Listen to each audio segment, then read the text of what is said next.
back to my channel. I know it's been quite a while, but here we are, back with another Embrace Your Inner Goddess video with a highly requested goddess. So today we're going to do a short little thing on Bastet, or Bast, whichever way you like to prefer to refer to this Egyptian cat goddess that is full of independence. She is a warrior and a lover that represents fertility, motherhood, protection, felines, dancing, pleasures, joy, perfume, sun and moon, and independence and empowerment. So, because of her being represented or used rather for fertility and childhood and motherhood, she's also compared to Artemis and Diana because of that, mixed with the warrior aspect in the Greek and Roman mythos. And actually, many say that they kind of made those goddesses translating based off of this amazing Egyptian goddess. So her father is Ra, and she is also referred to as the Eye of Ra. And she defended him from the serpent, demon, or god. I mean, I don't believe in demons. Some call it a demon, but whatever. A serpent, Apep. Sorry for pronunciations. I'm a reader. Not really good at pronunciations. If you've been on my channel long enough, you know this about me. During Ra's journey through the sky of 1,000,000 years in a boat, and after she won, she became the representation of warriors and gained the aspect of the sun and fire. And they say that the rays of the sun that fall over onto the area of the Niles, the lower part of Egypt, is Bastet. She is, as I said, both the sun and moon, which is partly due to her cat qualities, the ability to see in the dark. It is also due to the role of fertility goddess, which is typically associated also with the moon role. And that kind of appeared later in her story and her mythology. She is, like other Egyptian goddesses and gods, very well-rounded, where it's one extreme and the other representations. So she is docile and aggressive. She is the Lady of the East and is protective. She was one, if not the main goddess that was loved and adored and worshipped the most in Lower Egypt, and I kind of mentioned that prior. Typically, her festival was in May, but some say it was either April or May, but it's typically mid-May. And during this celebration, it lasted quite a while, and it went through all of the Lower Egypt, and sometimes they say that it was like a travel almost throughout the lower part of Egypt. Some just say that various parts of Lower Egypt towards the Nile just celebrated. But anyways, during this, they did a lot of dancing. It was about a lot of joy. Songs were being sung. A lot of people that were hoping to become pregnant, this would be the time that they would worship her for fertility and hope that she comes to them. So it was also a fertility celebration. There was also sacrifices, and I'm not saying like, you know, dark sacrifices like what people assume pagans do, just offerings essentially. And there was wine and drinking and just a huge celebration. It's very similar to what I mentioned with the celebration of Rhiannon in a video from last year, or essentially what we do for Beltane during now the resurgence of paganism and what they already were doing like throughout other areas of the world. But it's very similar to that. Followers of Bastet buried them, their loved ones, and the pharaohs with symbols of cats for protection and as offerings to Bastet. Her followers also, when their cats would die, and many of them would get cats because they were seen as very magical and important figures and creatures to have. And we already kind of know that about Egyptian history with the representations of cats. But when their followers' cats would die, they would mummify them and then sacrifice them to her. And if somebody were to have killed a cat, they would be punished by death. Now, as for her appearance, it's changed depending on where you get your information from and throughout time as well. Some would say just a full cat. Some would say it was a lion head. But the majority of historians and pagans will say that it is her child that is the lion, and she is like a Nubian woman that's body is of a spotted black cat with a Nubian woman's face.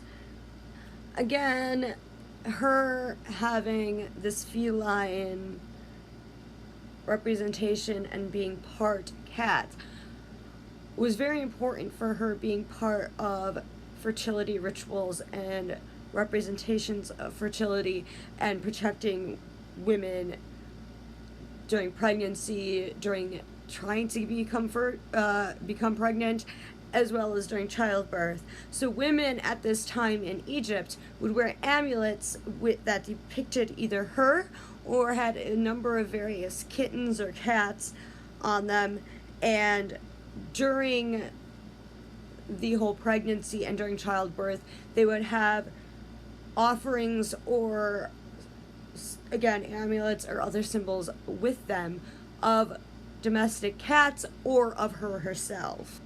With her having the power of like the sun's ray and being a woman of fire, which another nickname of hers is related to having fire, in the Book of the Dead, it is said that she destroys the bodies of the deceased, of her followers, with the royal flame. If they do not burn by her royal flame, then they go to the judgment hall of Mat or Mayat.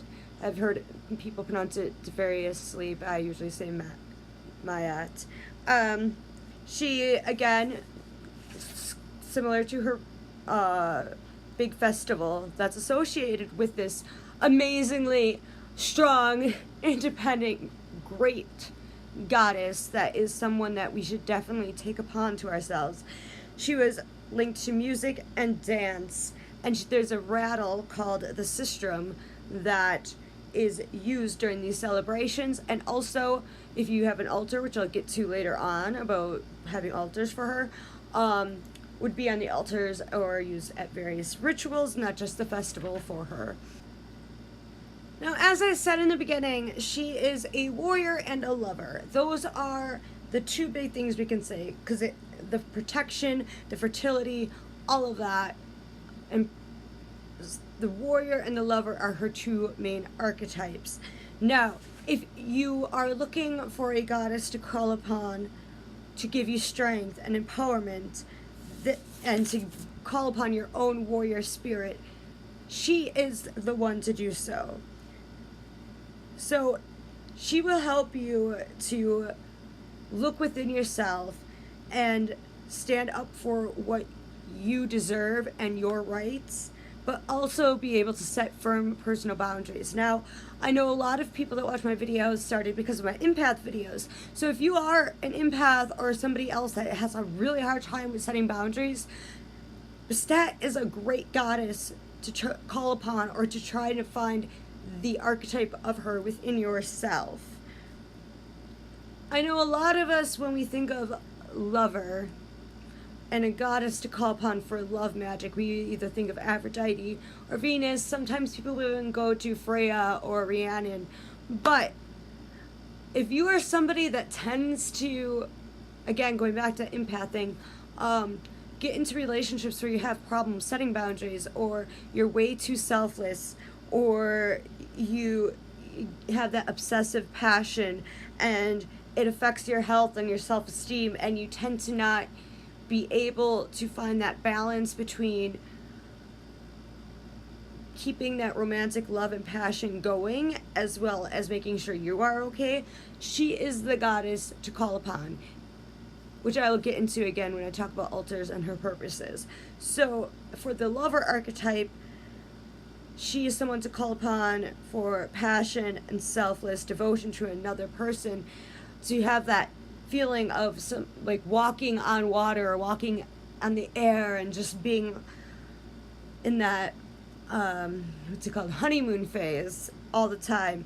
That makes your heart sing and just makes you want to dance and jump, but with a balance. She can also be called upon if you want to reignite an existing love or attract a new lover. So you don't always have to go to Aphrodite, Venus, or in the lesser common times, Freya or Rhiannon. You can go to her, but this will also help you be able to make sure you're not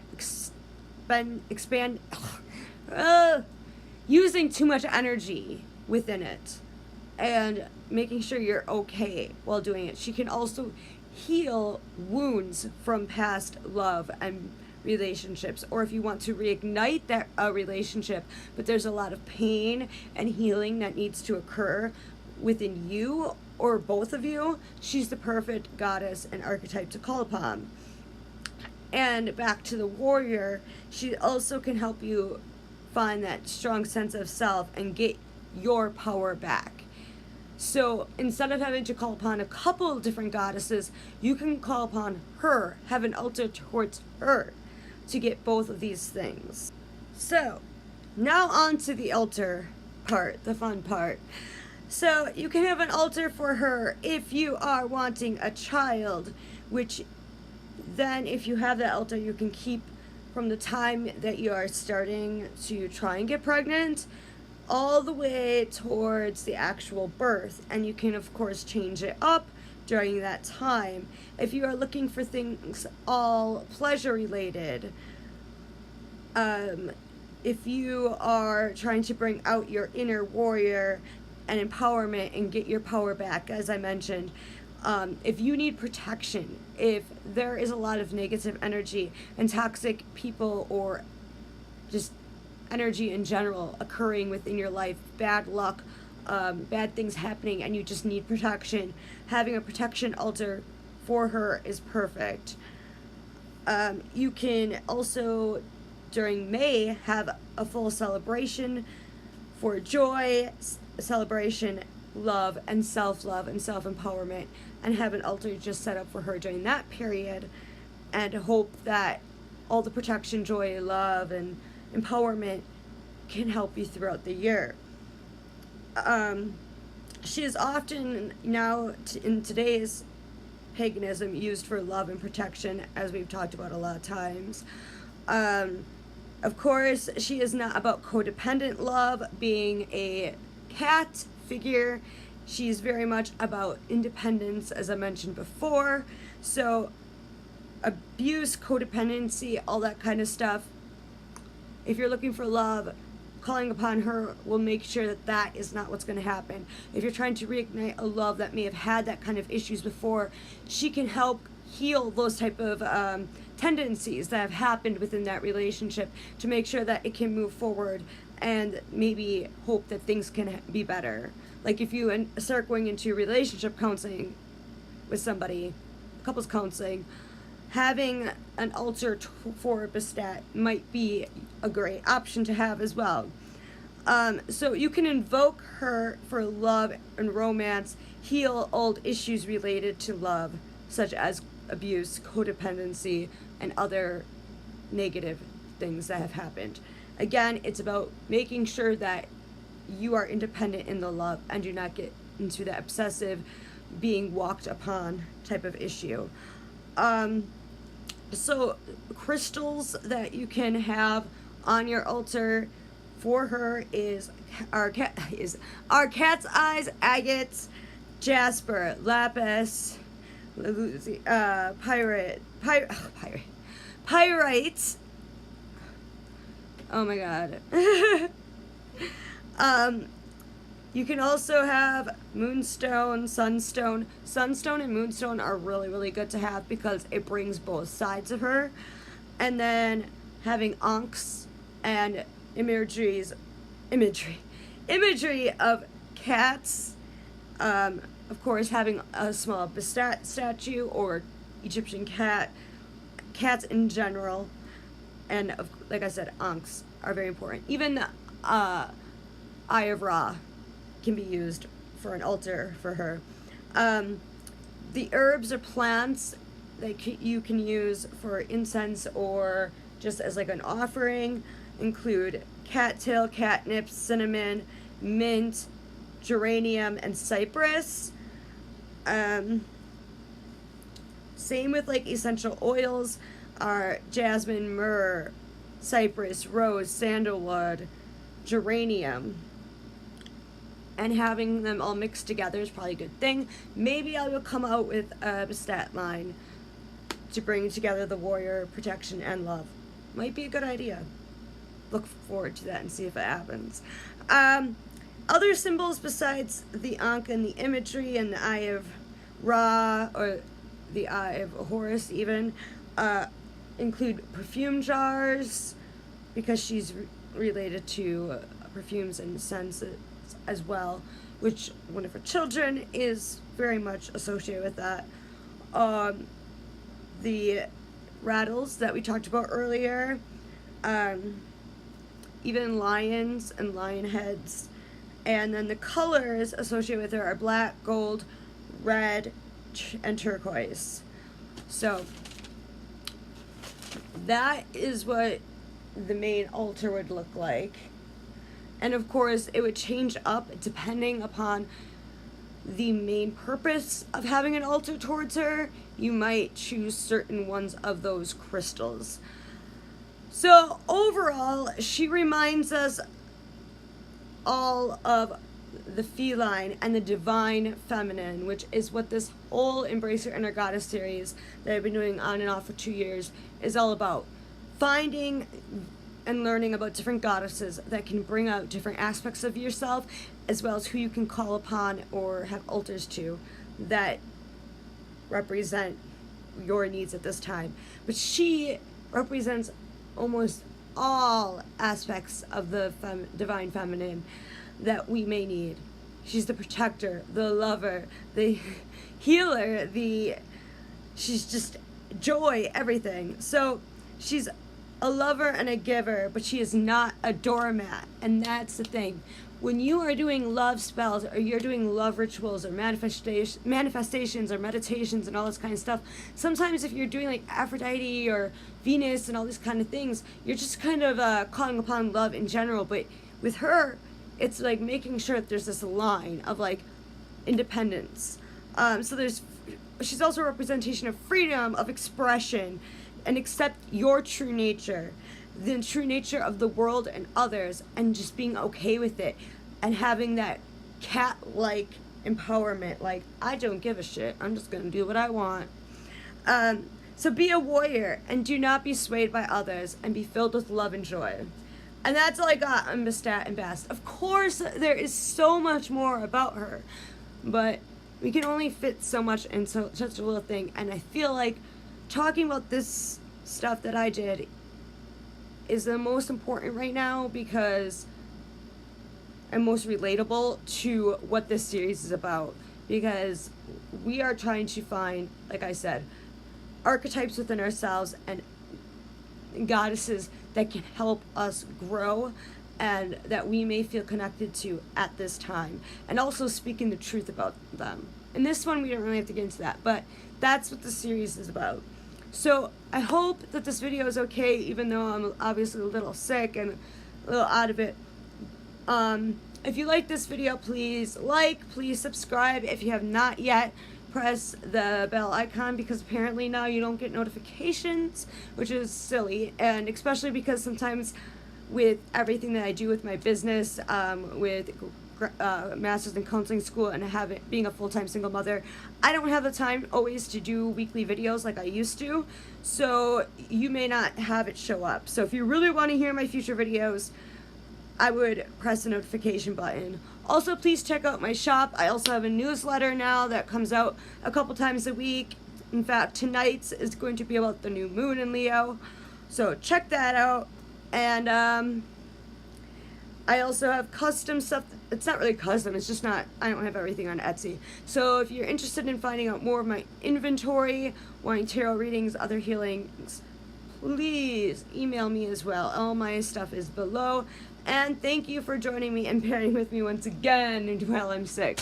I love you all, and have a blessed new moon in Leo tomorrow. And I hope that you all are surviving all these retrogrades. Alright, blessed be, and I love you all.